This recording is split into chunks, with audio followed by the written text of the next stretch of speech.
Na jambo na karibu jina siku zote ni Martin Mo.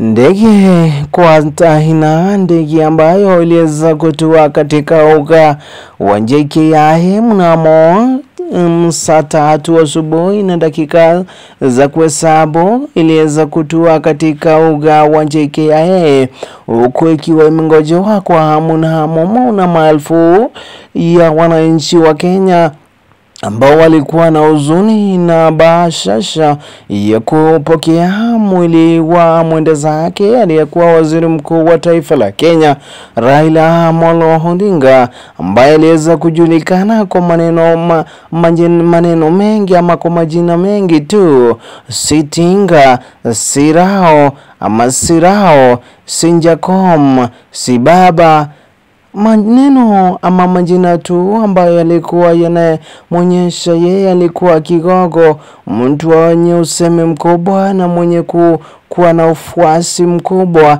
hususan katika midhili na katika hadhi ya Kenya, ikizingatiwa alikuwa na wafuasi zaidi ya milioni 10.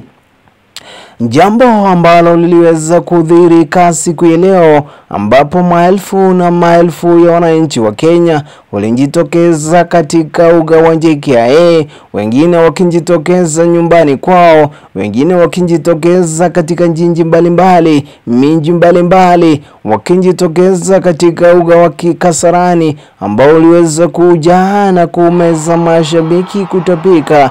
Zaidi ya mashabiki ama zaidi ya wananchi 60,000 wakijia katika uga huo. Ni mashabiki wake Raila Amolo Odinga ambao walijia na kuhuzunika, viuku wakubwa kwa wadogo wakija kwa kilio kusherehekea maisha yake ya mwenda zake.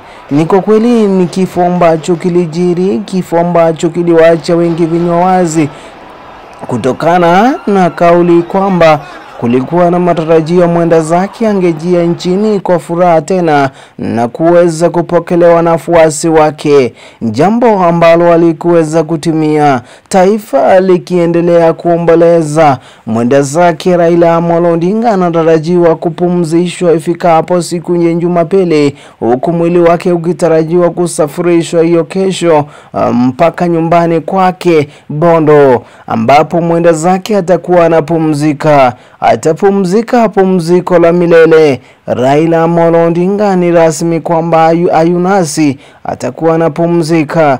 Basi ni kumtakia na kumwomba Mungu Maulana Mauluki Jalali aweze kumlaza mahala pema peponi.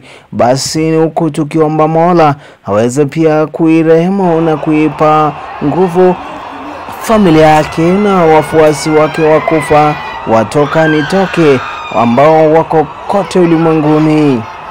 Jina siku zote ni Martin Mo.